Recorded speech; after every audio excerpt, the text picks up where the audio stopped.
Friends, வணக்கம் and welcome to moms wish Tamil YouTube channel. இன்றைக்கி பார்த்திங்கன்னா ஒரு ஃப்ரைடே தான் நான் வந்து vlog எடுக்க ஸ்டார்ட் பண்ணேன். அன்றைக்கி காலையில் பிரேக்ஃபாஸ்ட்லாம் முடிச்சுட்டு தான் vlog எடுக்கலான்ற ஐடியாவில் ஸ்டார்ட் பண்ணேன். அப்புறம் பார்த்திங்கன்னா அன்றைக்கி ஆடி ஃபஸ்ட்டு வெள்ளின்னு நான் கேள்விப்பட்டேன். நான் வந்து கிளாஸ் வேறு அன்றைக்கி லீவ் போட்டிருந்தேன், வீட்டில் தான் இருந்தேன். சரி, ஓகே, நம்ம இந்த லீவை யூஸ் பண்ணி இன்றைக்கே சாமி கும்பிட்ற வேலையை வந்து முடிச்சிடலாம் அப்படின்னு சொல்லிட்டு அதுக்கான ப்ரிப்ரேஷன் ஸ்டார்ட் பண்ணேன். இன்றைக்கி நான் வந்து சாமிக்கு படைக்கிறதுக்கு வந்து உளுந்த வடை செய்யலான்னு தான் பிளான் பண்ணேன். அதனால் சரி ஓகேன்னு சொல்லிவிட்டு உளுந்த ஊற வச்சேன். கூடவே ஒரு ஸ்பூன் வந்து பச்சரிசி வந்து ஆட் பண்ணுறேன். இந்த பச்சரிசி நான் ஊர்லேருந்து தான் வாங்கிட்டு வந்தேன். எனக்கு சம்டைம்ஸ் இங்கே பச்சரிசி கிடைக்காது, அதனால் சொல்லி ஊர்லேருந்து வாங்கிட்டு வந்தேன். ஏன் பச்சரிசி ஆட் பண்ணுறோன்னு பார்த்தீங்கன்னா, வெளியில் நம்மளுக்கு நல்லா கிறிஸ்பியாகவும் உள்ளே நல்லா சாஃப்டாகவும் வரும் உளுந்த வடை, அதுக்காக தான்.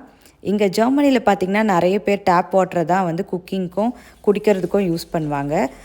ஜெர்மன்ஸ் பார்த்திங்கன்னா சமைக்கிறதுக்கு பெரும்பாலானவங்க வந்து இங்கே இதே மாதிரி நம்மள மாதிரியே டேப் வாட்டர் தான் யூஸ் பண்ணுறாங்க. பட் குடிக்கிறதுக்கு பார்த்திங்கன்னா அவங்க சூப்பர் மார்க்கெட்டில் கார்பனேட்டட் பாட்டில், இந்த மினரல் வாட்டர் மாதிரி விற்கும், அதை வாங்கி குடிப்பாங்க. பட் நம்மளுக்கு அந்த கார்பனேட்டட் வாட்டர் குடித்த மாதிரியே இருக்காது. ஸோ நாங்கள் இந்த டேப் வாட்டரையே தான் பாயில் பண்ணி குடிப்போம்.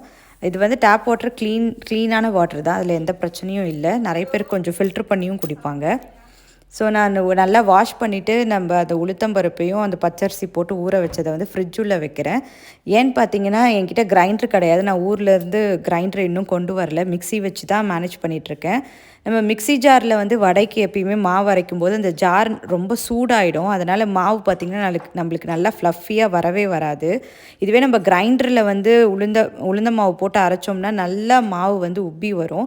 ஸோ நம்மளுக்கு இட்லியாக இருக்கட்டும், வடையாக இருக்கட்டும், இன்னுமே நல்லா சாஃப்டாக, இன்னும் எக்ஸ்ட்ரா மாவு நல்லா வரும். பட்டு இந்த மிக்ஸி ஜாரில் நம்ம அரைக்கிறதுனால அந்த வடையும் சரி, இட்லி மாவும் சரி, கொஞ்சம் அந்த சாஃப்ட்னஸ் வந்து லேகாக தான் இருக்கும். ஸோ அதை அவாய்ட் பண்ணுறதுக்கு நீங்கள் இது மாதிரி ஃப்ரிட்ஜ்லேயே ஊற வச்சிட்டிங்கன்னா, நீங்கள் எடுத்து யூஸ் பண்ணும்போது அந்த மிக்ஸி ஜார் சூடாகி மாவு ரொம்ப அந்த ஹீட் ஆகிறத வந்து நம்ம கண்ட்ரோல் பண்ண முடியும். அதுக்காக தான் நான் வந்து ஃப்ரிட்ஜுள்ளே வைக்கிறேன். இந்த டிப்பை நீங்கள் கண்டிப்பாக ஃபாலோ பண்ணுங்கள். மிக்ஸியில் யூஸ் பண்ணும்போது உங்களுக்கு ரொம்ப எஃபெக்டிவாக இருக்கும். ப்ளஸ் அன்றைக்கி பார்த்தீங்கன்னா, சரி, நான் லீவ் போட்டதும் இல்லாமல் என் பொண்ணையும் நான் கிண்டர்கார்டனுக்கு அனுப்பலை. ஸோ நாங்கள் 2 பேருமே வீட்டில் தான் இருந்தோம். அதனால் மித்ராக்கும் கொஞ்சம் பால் கொடுத்துட்டு நம்ம மீதிக்கு வந்து நம்ம டீ போட்டுக்கலான்னு சொல்லிட்டு போட்டுட்ருந்தேன். இங்கே பார்த்தீங்கன்னா ரொம்ப இங்கே வெயில் நாளாக இருந்தாலும், இப்போ எப்படி நம்மளுக்கு இந்தியாலேயும் நான் அடிக்கடி மழை பெய்யுதுன்னு கேள்விப்பட்டேன். வெயிலாக இருந்தாலும் அதே மாதிரி தான் இங்கே ஒரு நாள் வெயில் முழுசாக காஞ்சாலே பெரிய விஷயமா இருக்குது. பட் அடிக்கடி மழை பெய்யுது. அதனால் சரி ஓகே, கிளைமேட் இது மாதிரி ரொம்ப சேஞ்ச் ஆகுதுன்னு சொல்லிட்டு பாலில் மஞ்சள், மிளகு எல்லாம் போட்டு தான் மித்ராக்கு வந்து கொடுத்துட்ருக்கேன். நம்ம எவ்வளோ தான் ப்ரிகாஷனாக இந்த மாதிரி மஞ்சள் போட்டு பால் என்னென்னவோ கொடுத்தாலும் அது எப்படி தான் அவங்களுக்கு ஏதாச்சும் உடம்புக்கு வருமோ தெரியாது, வந்துடும். இருந்தாலும் நம்ம திருப்திக்கு என்னோடய வேலையை கடமையை நான் செய்யணும்னு சொல்லிவிட்டு இது மாதிரி தான் கொடுத்துட்ருக்கேன். சரி, எனக்கு டீ கொதிக்கிற கேப்பில் அதுக்குள்ளே நம்ம வாஷிங் மிஷினை வந்து ரன் பண்ண விட்டுடலான்னு சொல்லிட்டு தான் வந்தேன்.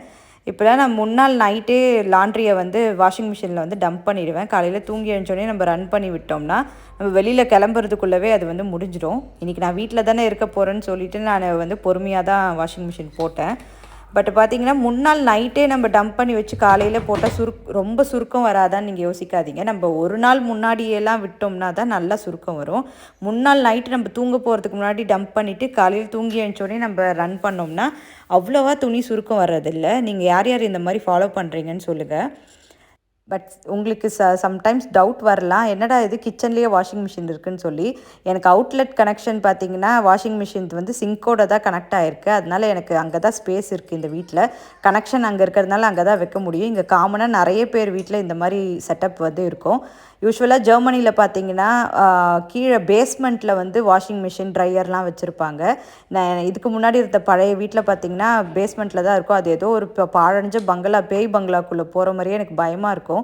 இந்த வீட்டு வந்ததுலேருந்து எனக்கு வாஷிங் மிஷின் கிச்சன்லேயே இருந்தாலும் பரவாயில்ல, எனக்கு ரொம்ப கன்வீனியண்ட்டாக இருக்குது. நான் தூக்கிக்கிட்டு கீழே பேஸ்மெண்ட் வரைக்கும் போகாமல் துணியை வீட்டுக்குள்ளவே நான் ஈஸியாக ஆக்சஸ் பண்ணுற மாதிரி எனக்கு இருக்குது. ப்ளஸ் நான் அன்றைக்கி பார்த்திங்கன்னா காலையில் பிரேக்ஃபாஸ்ட் வந்து பொங்கல் தான் நான் செஞ்சுருந்தேன். நான் பண்ண ஒரே நல்ல முடிவு என்னென்னா, எக்ஸ்ட்ராவாக பொங்கல் மத்தியானத்துக்கும் செஞ்சு வச்சேன். அப்போ தான் நம்ம வந்து பூஜை வேலையெல்லாம் சீக்கிரமாக பண்ண முடியும். புதுசாக நம்ம சமைச்சிட்டு இருந்தால் வேலைக்காகாதுன்னு சொல்லிட்டு. சரி நம்ம வந்து கடகடன்னு கொஞ்சம் க்ளீனிங் வேலை முடிச்சுட்டு குளிச்சிட்டோம்னா அடுத்தது பூஜை வேலை சமைக்கிறது சாமிக்கு படைக்கிறதுக்கு சமைக்கிறதுக்கெலாம் கரெக்டாக இருக்கும்னு சொல்லிட்டு க்ளீனிங் வேலையை குளிக்கிறதுக்கு முன்னாடி முடிச்சிடலான்னு சொல்லி ஃபஸ்ட்டு நான் ஸ்டார்ட் பண்ணது டைனிங் டேபிளை க்ளீன் பண்ணணும்னு நினச்சது தான்.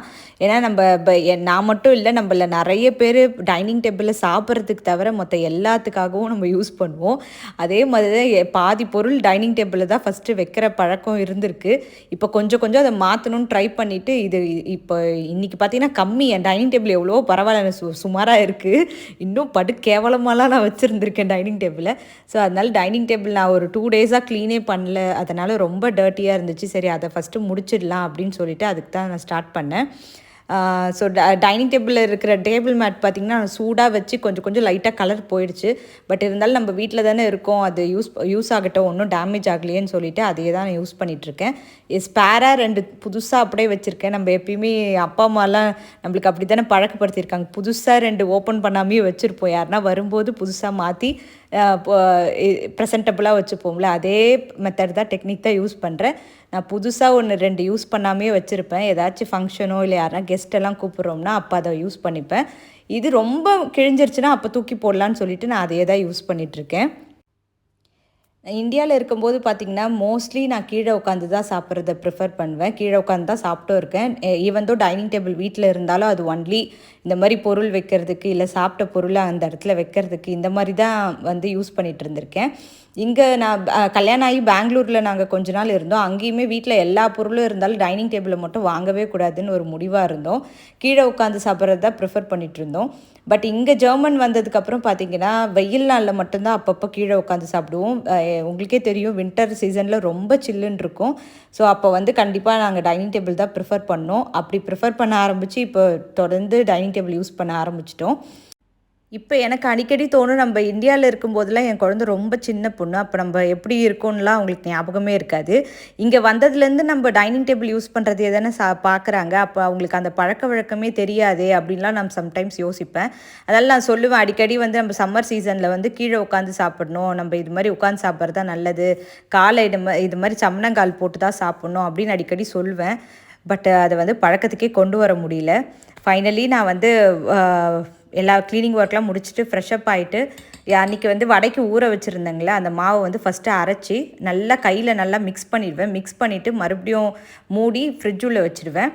இது மாதிரியும் பண்ணுறதுனால உங்களுக்கு கடைசியில் பார்த்திங்கன்னா நல்லா வடையை உருட்டி நம்ம போடும்போது ஒரு நல்லா வரும். உங்களுக்கு இது ஒட்டாது, உடையாது, அதெல்லாம் ஈஸியாக இருக்கும். பிகினர்ஸ்க்கு நீங்கள் இந்த மாதிரிலாம் ட்ரை பண்ணிங்கன்னா ரொம்பவே நல்லா மேலே கிறிஸ்பியாகவும் உள்ளே ஃப்ளஃபியாகவும் வரும்.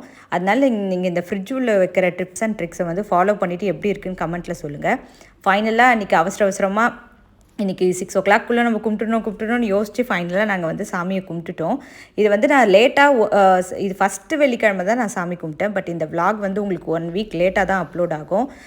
சாரி, என்னால் டக்குன்னு அப்லோட் பண்ண முடியல. எப்பயுமே நாங்கள் எப்படி ஆடி வெள்ளி செலிப்ரேட் பண்ணுவோம்னா ஏதாச்சும் ஒரு வெள்ளிக்கிழமை புடவை வச்சு சாமிக்கு படைக்கணும். ஸோ அது மாதிரி தான் அன்றைக்கி படைத்தேன். நான் வந்து ஃபுல்லாக என்னால் ரெசிபிலாம் எடுக்க முடியல. நான் வந்து அன்றைக்கி கத்திரிக்காய் வறுவலும் சக்கரவள்ளிக்கிழங்கு பொரியல், வடை, சாதம், பருப்பு, அவல் பாயாசம் தான் பண்ணியிருந்தேன். ஏன் கத்திரிக்காய் வறுவல் இது சக்கரவள்ளி கிழங்குன்னு பார்த்தீங்கன்னா நாட்டு காய்கறிகள் வச்சு தான் எப்பயுமே சாமிக்கெலாம் படைக்கணும்னு சொல்லி தான் நான் கேள்விப்பட்டிருக்கேன். எங்கள் அம்மா அந்த மாதிரி தான் ஃபாலோ பண்ணுவாங்க. இந்த கேரட், பீட்ரூட் அதெல்லாம் இங்கிலீஷ் காய்கறிகள் அப்படின்னு சொல்லுவாங்க. அதெல்லாம் வச்சு படைக்கக்கூடாது. எப்பயுமே படைக்கிறதுக்கு வந்து நம்ம நாட்டு காய்கறிகள் தான் படைக்கணும் அப்படின்னு தான் சொல்லுவாங்க. இந்த மாதிரி கத்திரிக்காய், வேறு என்ன அவரைக்காய், முருங்கைக்கீரை இந்த மாதிரிலாம் தான் வச்சு படைப்பாங்க. ஸோ அதையே தான் நானும் ஃபாலோ பண்ணிகிட்ருக்கேன்.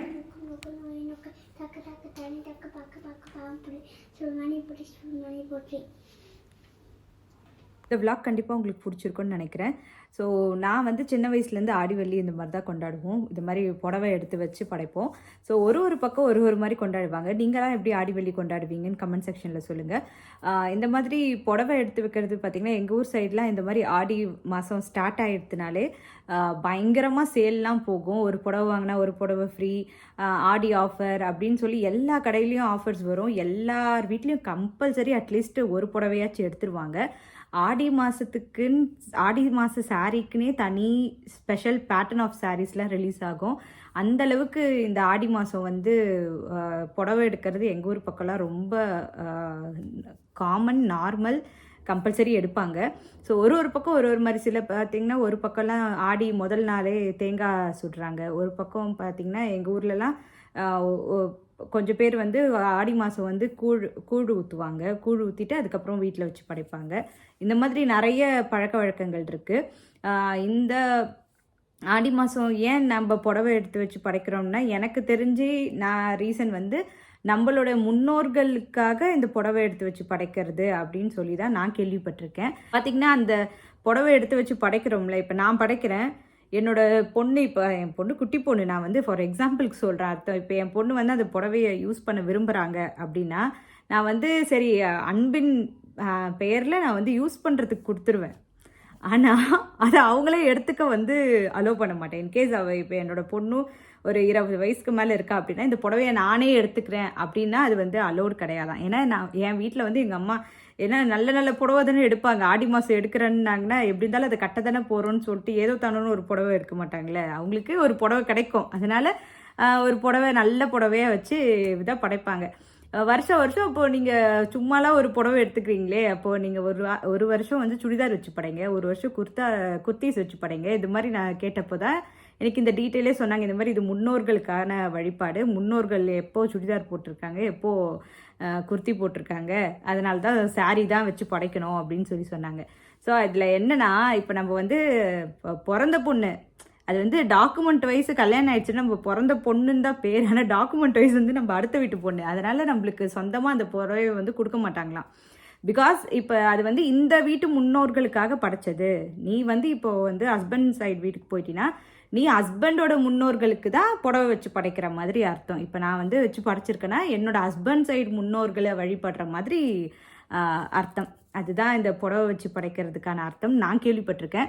இன்கேஸ் நீங்கள் யாருன்னா பார்த்துட்ருக்க நம்ம சப்ஸ்கிரைபர்ஸ் வந்து நீங்கள் யாராச்சும் இது மாதிரி புடவை வச்சு படைக்கிறீங்க, அதுக்கு வேறு ஏதாச்சும் அர்த்தம் இருக்குது அப்படின்னாலும் அதை கமெண்ட் செக்ஷனில் சொல்லுங்கள். பிகாஸ் எனக்கு வந்து இது ஒரு நான் ஃபஸ்ட்டு நினச்சது வந்து நம்ம ஆடி மாதம்னாலே அம்மன் மாதம் தானே, அம்மனுக்கு தான் நம்ம வந்து புடவை வச்சு படைக்கிறோம் அப்படின்னு தான் நான் நினச்சேன்.